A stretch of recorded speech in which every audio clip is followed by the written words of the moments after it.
Zach Durfee could have a big impact in the Sugar Bowl. You are Locked On Huskies, your daily podcast on the Washington Huskies, part of the Locked On Podcast Network, your team every day.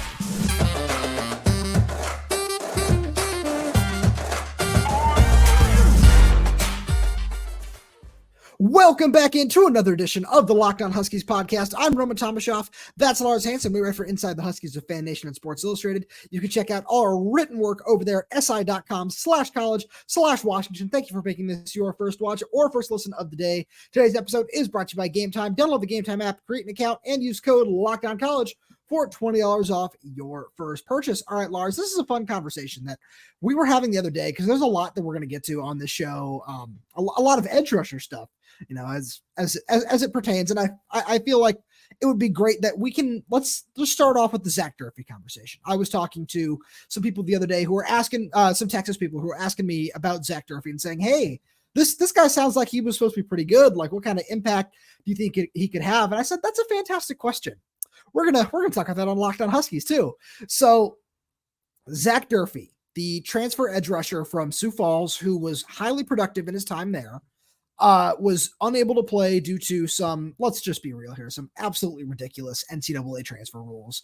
And now he is going to have the opportunity to play. He is eligible to do that. So I think he could have a pretty big impact in this game. What do you think?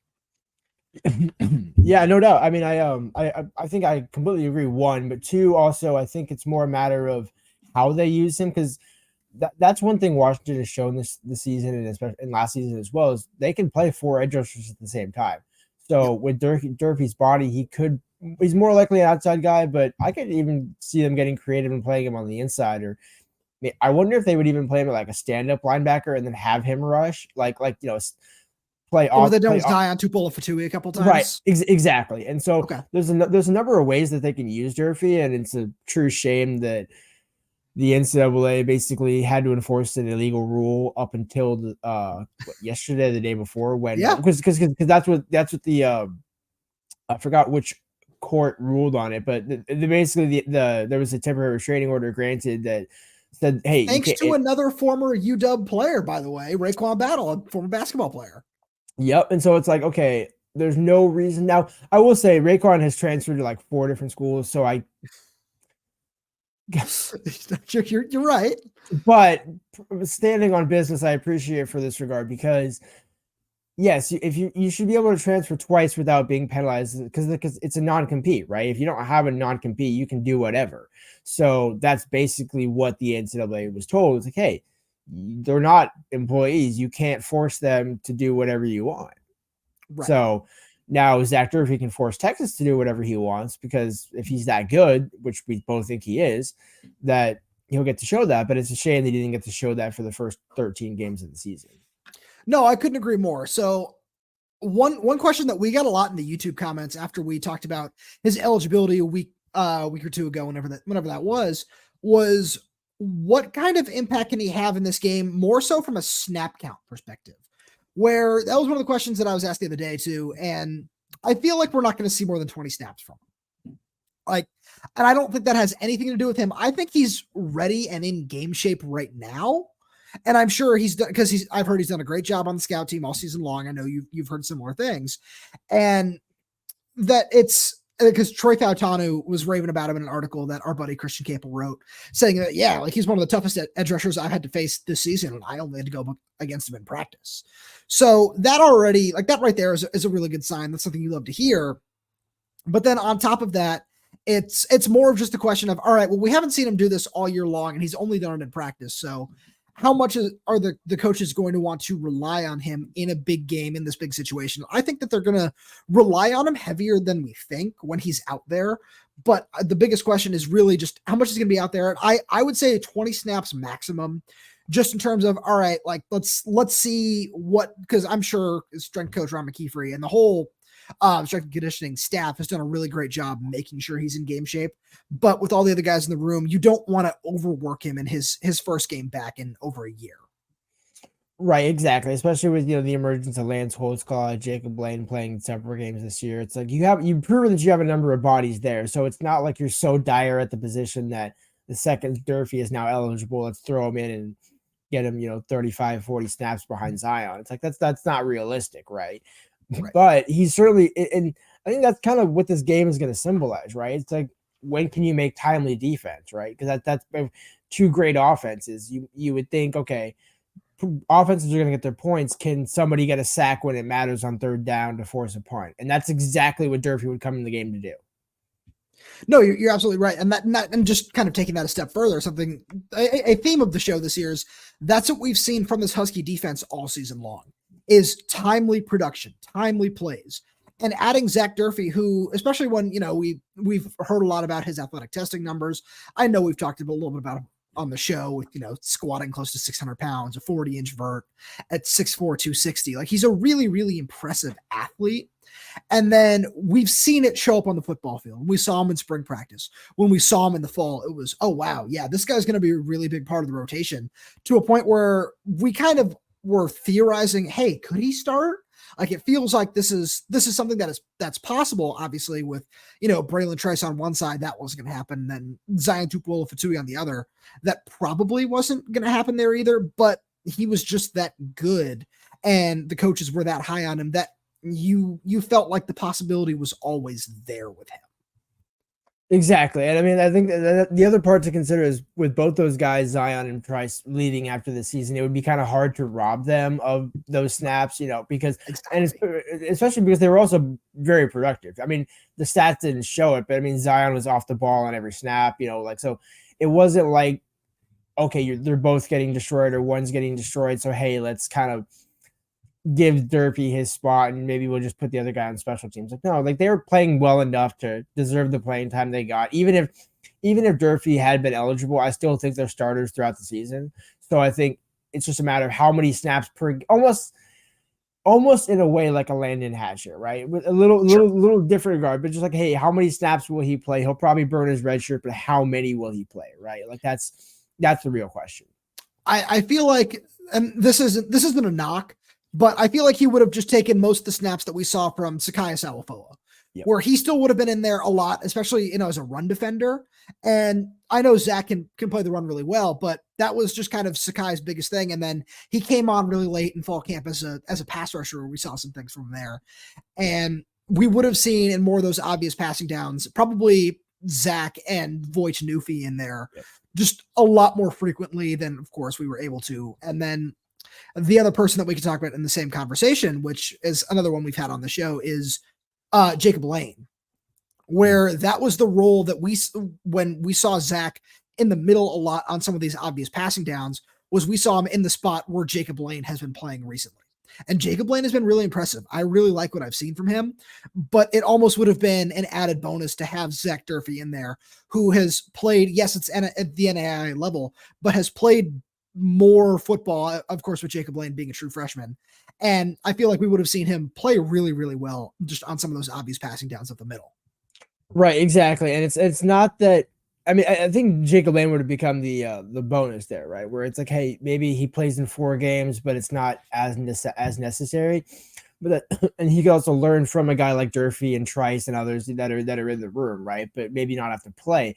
Whereas now, if Durfee's eligible for the entire season, he's certainly getting those snaps before Jacob Lane. Like, I would be very surprised if in any situation Jacob Lane would get snaps before Durfee, barring special circumstances. Right. No, I agree with you there. So, Lars, next up on Locked On Huskies, we're going to have a little bit of fun. We're going to go back and forth. We're going to say, all right, this is going to be a really big weekend of visitors from the transfer portal. So we're gonna have some fun because we might have a couple things that get us caught up over the weekend. We might not be able to do some live shows to react to some commitments. So we're gonna make some bold predictions and just see how many commitments we might see over the weekend and from what positions. But before we do that, we're gonna send a fresh message to our good friends over at Game Time, because you shouldn't be stressed when you're trying to buy tickets, and tickets are always a great holiday gift, and that would make just everything even lower stress, because Game Time, you can get all the killer last minute deals, all in prices, views from your seat, and their best price guarantee. So Game Time takes the guesswork out of buying tickets. Some of the coolest things about Game Time are the last minute tickets, the flash deals, the zone deals, all kinds of deals for a Christmas present or whatever else it might be, just any kind of holiday gift. Game Time. Getting those tickets would be a great way to do that. Game Time is the only ticketing app that gives you complete peace of mind with your purchase. You can see the view from your seat before you buy, so you know exactly what to expect when you arrive. You can buy tickets in seconds with just 2 taps. Take the guesswork out of buying tickets with Game Time. Download the Game Time app, create an account, and use code LOCKEDONCollege for $20 off your first purchase. Terms apply. Again, create an account and redeem code LOCKEDONCOLLEGE for $20 off. Download Game Time today. Last minute tickets, lowest prices guaranteed. And since we got some recruiting news, some transfer portal news, we got to give a shout out to our good friends over at LinkedIn, because when you're hiring for your small business, you want to have as many top tier candidates as possible to interview. That's why you check out LinkedIn Jobs. LinkedIn Jobs has the tools to help find the right professionals for your team faster and for free. LinkedIn isn't just another job board. LinkedIn has a vast network of more than 1 billion professionals, which makes it the best place to hire. Hiring is easy when you have that many quality candidates. So easy, in fact, that 86% of small businesses get a qualified candidate within 24 hours. LinkedIn knows that small businesses are wearing so many hats and might not have the time or resources to hire. And thankfully, with LinkedIn, the process is intuitive, quick, and easy. They even just launched a feature that helps you write job descriptions, making the process even easier and quicker. Post your job for free at linkedin.com/lockedoncollege. That's linkedin.com/lockedoncollege. Post your job for free. Terms and conditions apply.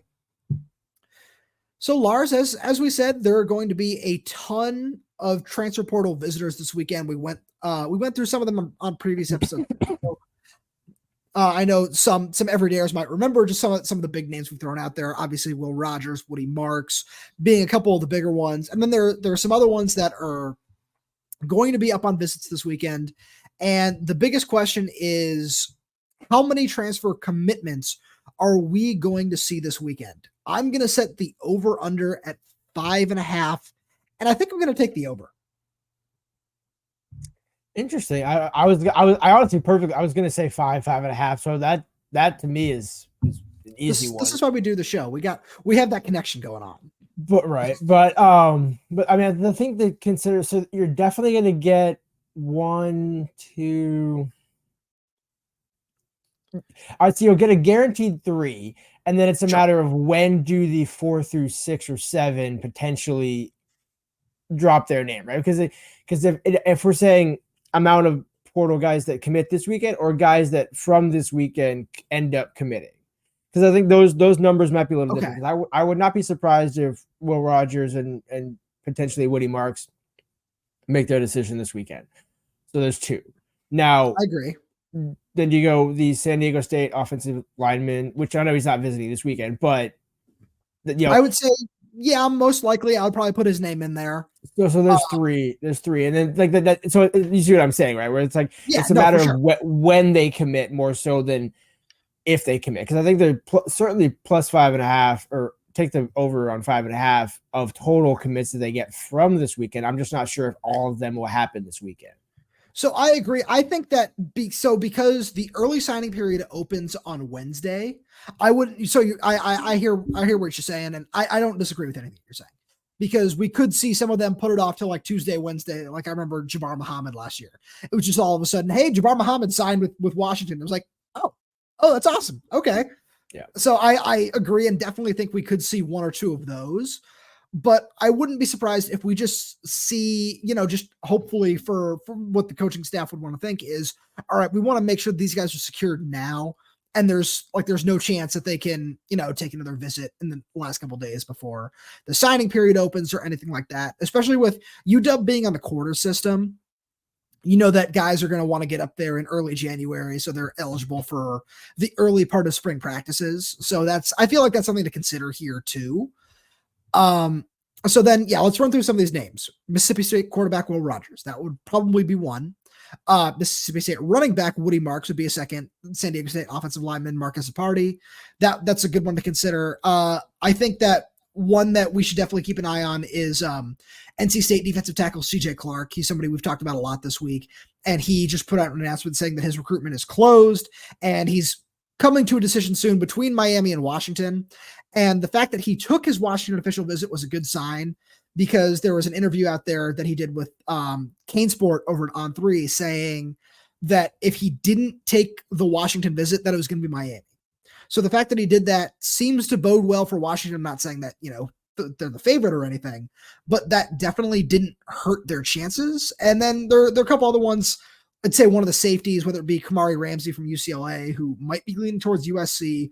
We'll see what happens there. Or Kobe Savage from Kansas State. I feel like they're going to get one of those two guys too. So right there, that already might be 5 if we say that they get all of those guys right there.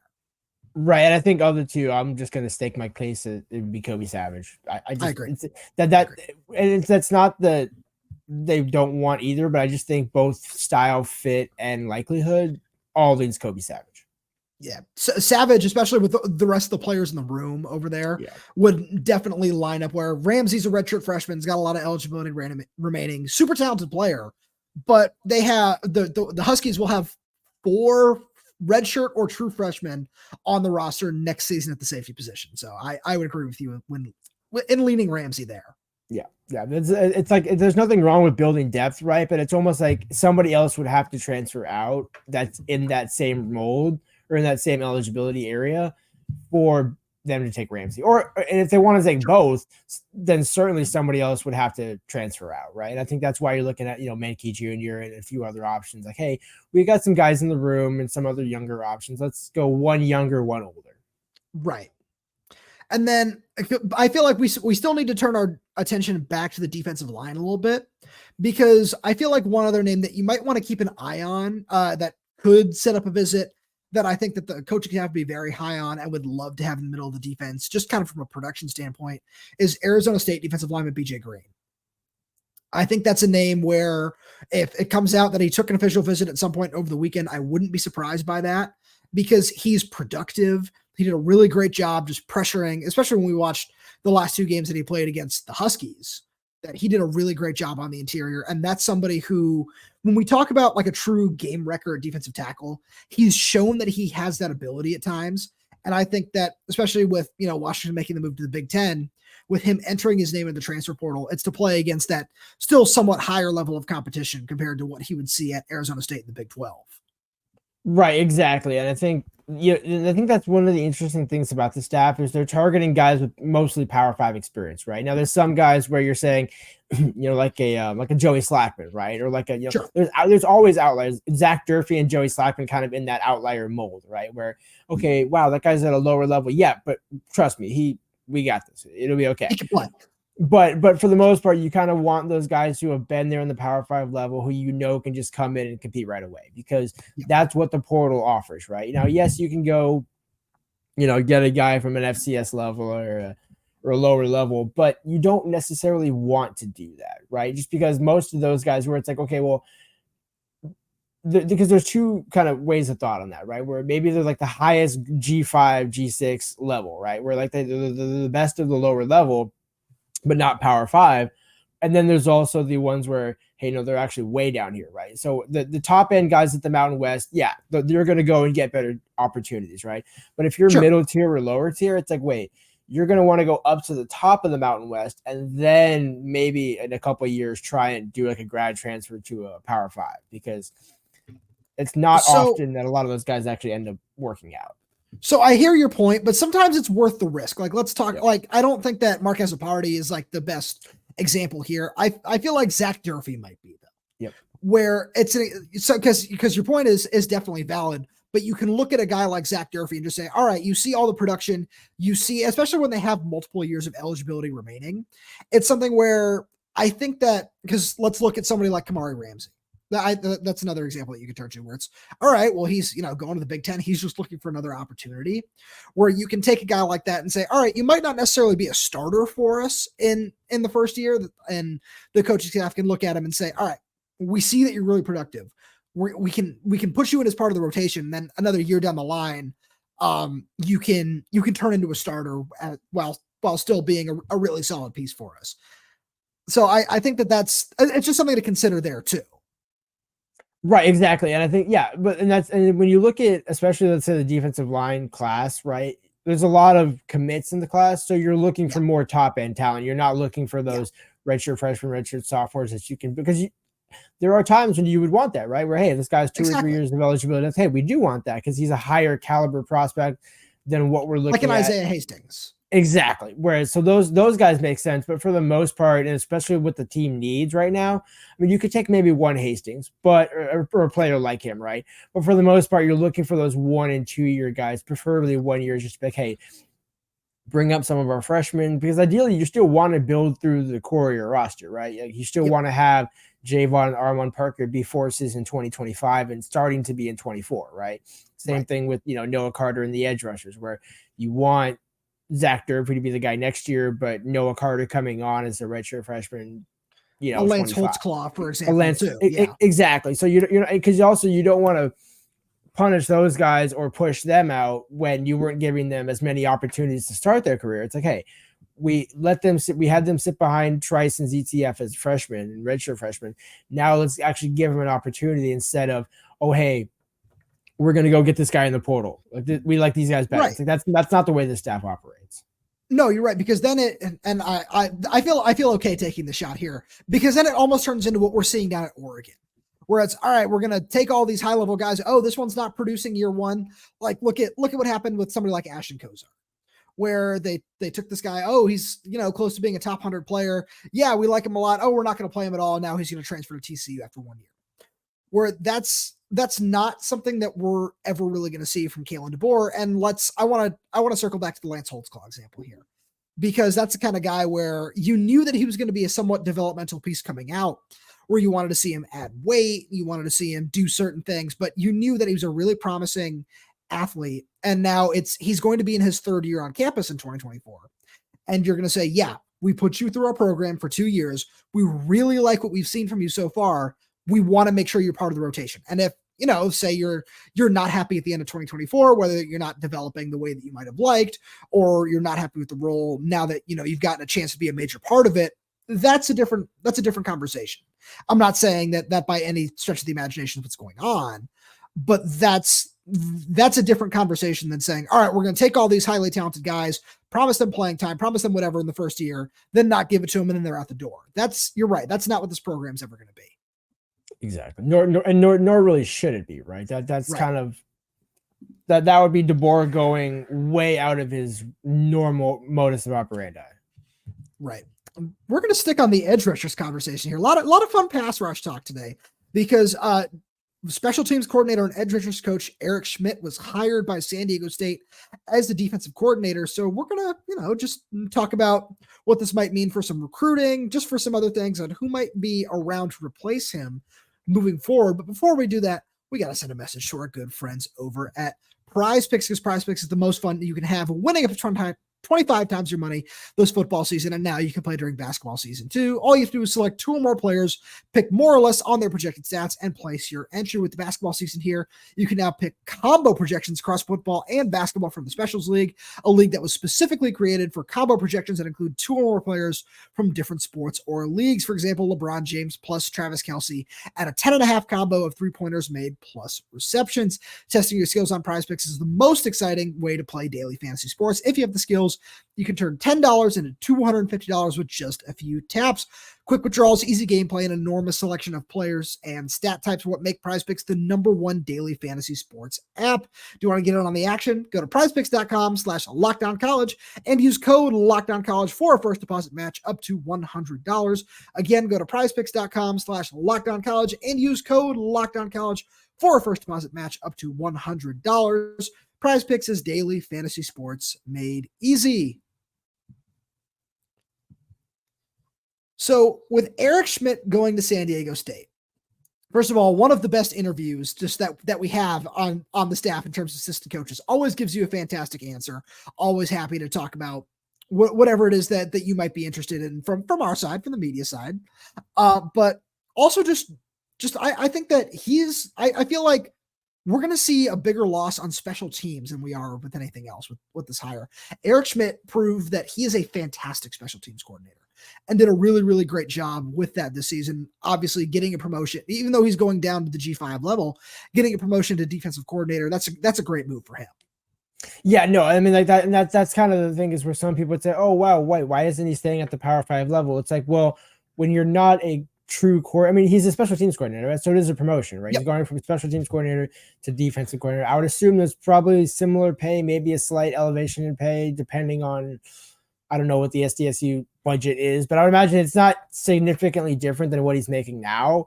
So Right. it's not a step down in that regard. It's more of a step down to step up. It's like a 1 step down, 2 steps up. That's kind of how this should be looked at. And he always kind of seemed like the next guy who would get a job, right? Where it's like, of the guys on the staff, where he had so much experience, and it's also a position to where, with you losing both your senior edge rushers, you can bring somebody else in and he built up the room. I mean, got Noah Carter. I mean, again, with the help of obviously the other support staff at UW, got Noah Carter, got a bunch of other guys in the room. So it's like, okay, he certainly left the room better than he inherited.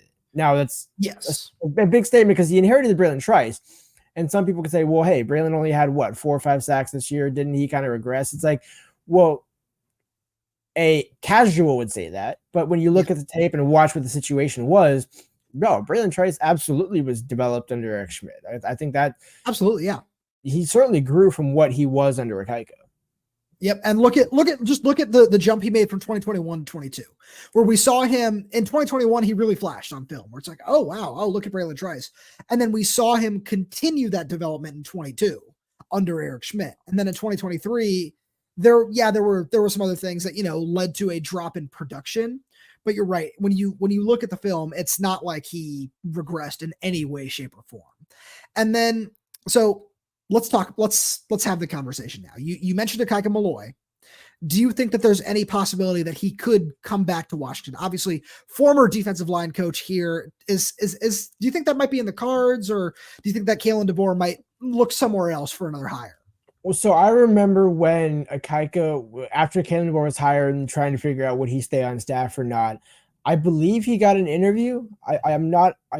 My memory is a little shaky on that. I do remember there was some conversations, but I think it kind of became, okay, hey, this might be better just to try something else, right? Just to kind of see something, see what else is out there, get away from UW. Because if you remember, Akaika came from Utah State.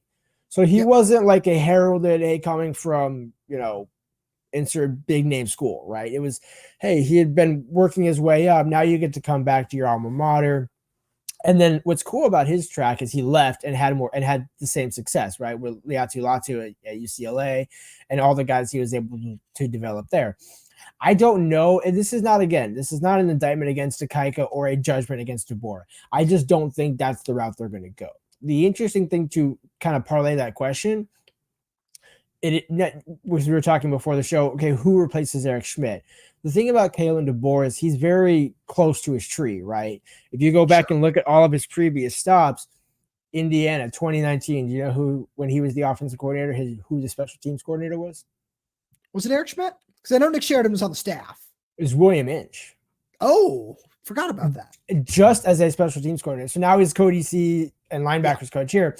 But the point of what I'm getting at, there was somebody else on that staff who maybe could fit the role. Mark Hagan was a assistant defensive coordinator / defensive line coach. So now it's a matter of, okay, are you interior, exterior? How do you want to handle that? There's a number of options I think that the board could do.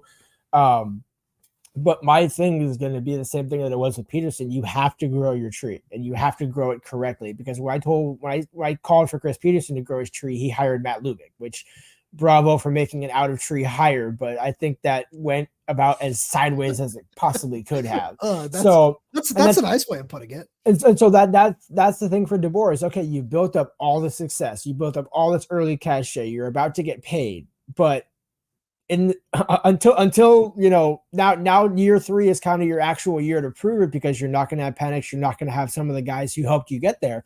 Can you continue to grow and evolve it, or do you try and go to hire? This is not a shot at Sioux Falls, but go hire Sioux Falls as edge rushers right now. Like, sure, and I'm not saying Kalen DeBoer would do that, but the point being, can you grow your tree now that you're established and having success?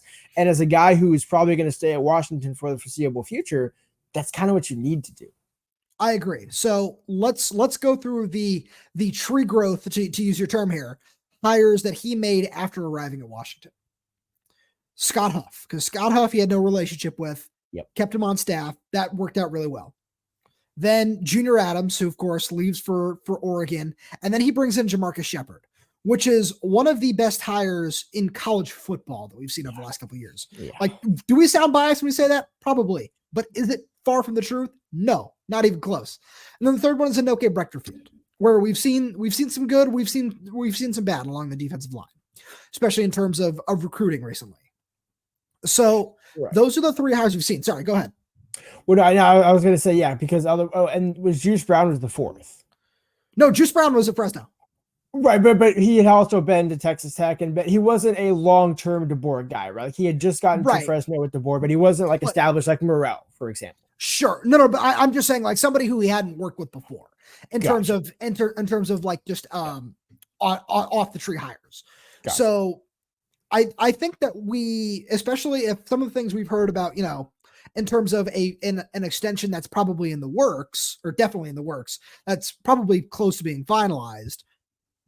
What kind of salary pool are we going to see? And will he have the pool and resources available to go make another Jamarcus Shepard kind of hire? Because that's what I want to see, and what would just be so huge for this team moving into the Big Ten. Yeah, I think Troy Dannon perfectly knows that Kalen is a guy who cares more about the people around him than himself. Agreed. And so I think Troy knows, hey, that pool has got to get bigger. With or without winning a national championship or anything, like that pool has to get bigger. It got bigger from 21 to 2.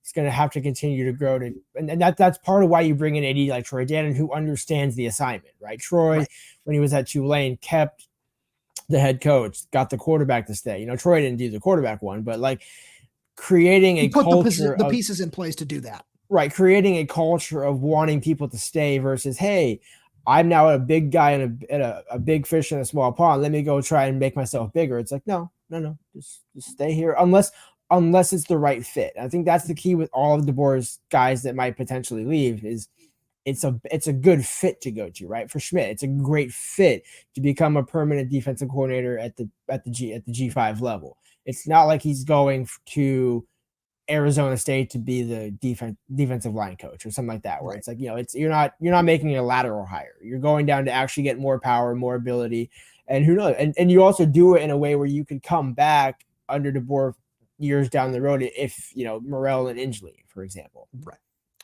Lars, as always, thank you so much for being here. Thank you to all the everydayers for tuning in. We really do appreciate your support. It's been awesome to see just the way this channel has grown in just a few short months over the course of this fantastic regular season. But we really appreciate you being here with us every step of the way. And if you want to make sure you stay up to date with everything it is that we're doing, make sure you hit that subscribe button wherever you get this podcast. So that's YouTube, Spotify, Apple Music, Amazon Music. We are there. We are everywhere. We're updating this channel every single day with new content. So make sure you hit that subscribe button so you never miss an episode. Make sure you leave us a 5-star review for your audio only. Like the video, leave us a comment down below. Follow us on all social media platforms. It all really helps us out. Thank you so much for tuning in, and we will talk to you on Monday.